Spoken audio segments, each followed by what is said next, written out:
Hello, Professor Candido here. We're going to talk about lists and tuples.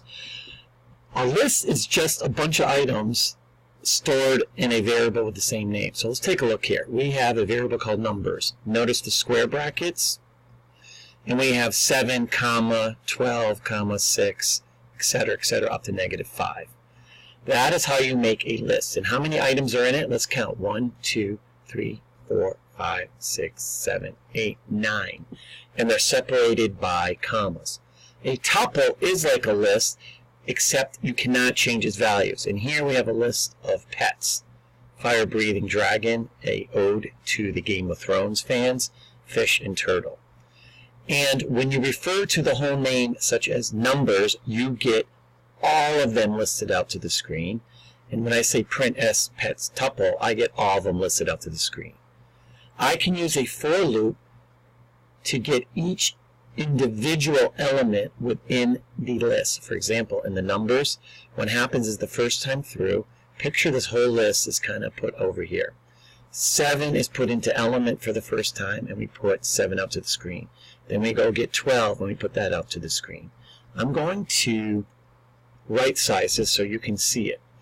Look at this line of code right here. This put out the whole list to the screen. This code puts the whole tuple out to the screen. This code here allows me to get at each individual element within the list by using code like this. So see the 7, 12, 6, 8, 15, 21, 99, 100, and -5? It's the whole list here. Here's another way to get it using the while. You have to set the index to 0. And we say while 0 is less than the total number of entries in the list. So let's count how many we have. 1, 2, 3, 4, 5, 6, 7, 8, 9. So as long as 0 is less than 9, we say print numbers square bracket index. It goes and gets the first element. Keep in mind lists are 0 base. They start at 0. So if we have 9 elements, 0 through 8. And then we put it out to the screen, and we add 1 to the index, and we say is 1 less than 9? Get me index number 1, which is the 12. That's what this code is doing. And I ask you to compare the for and the while, and ask you which one you prefer to use. And I hope you prefer to use this one, because it's just so much easier. No needing to set a variable to the low value, no need to check, and no need to increment. This loop will go through each entry one at a time. What this code does, see if you could figure out what it does. It starts at 0. It's very similar to here. As long as the index is less than 9, we come in. We say the value that's in 7, the value that's in 0, which is 7, multiply it by 2 and update it. This line of code does exactly the same thing as this. I just show you options if you want to. So let's run this code again. Let me just run it. I say OK. Oh, I'm getting a permissions error, and there we go. So actually, let me do it again. File, save as.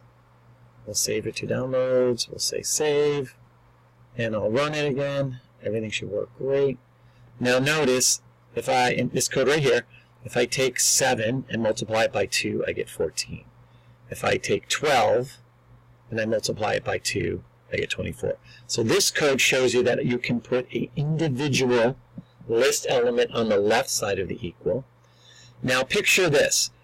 If I say print numbers, all of them go along for the ride. If I'm trying to use my mouse. There you go. If I say print out to the screen this individual index, which is the name of the list, square brackets, I get the individual elements.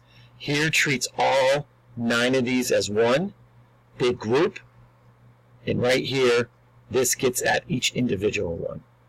Now let's take a look at this one. What do you think this does?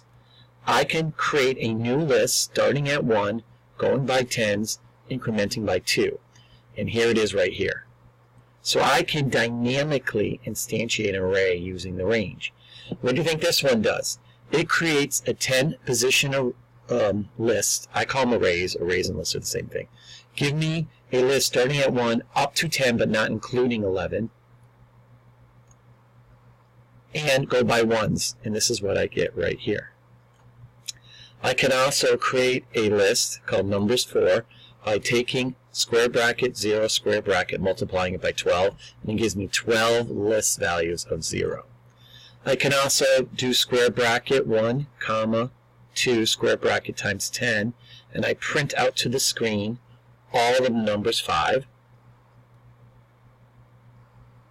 and there you go. I get 1 2 1 2 1 2 repeated 10 times. And notice right here I can say what is the length of number 5, and it says there are 20 elements in it. What this does here, let me scroll down a little bit. I'm from a big family. I have boy siblings, Brad, Michael, Matthias, and Brian, and girl siblings are Lauren, Karen, and Liza. So I have a list of male names of my siblings and female names. And then what I can do is I can combine the two together, and I get one big list called all siblings, which you can see right here. Because I listed the boys first, you will see all the boys' names followed by all the female names. And how many elements? It's 7. 0, 1, 2, 3, 4, 5, 6. There's 7 elements, but you start at 0. And notice when I ask for the third element, 0, 1, 2, 3, Brian goes out to the screen. And down here, you can create a list this way. The Assad family is in homage to a previous student, Adwan Assad. And what I did is I created an Assad family list, but I did not put any values in it. Using the .append function, I can add in these names.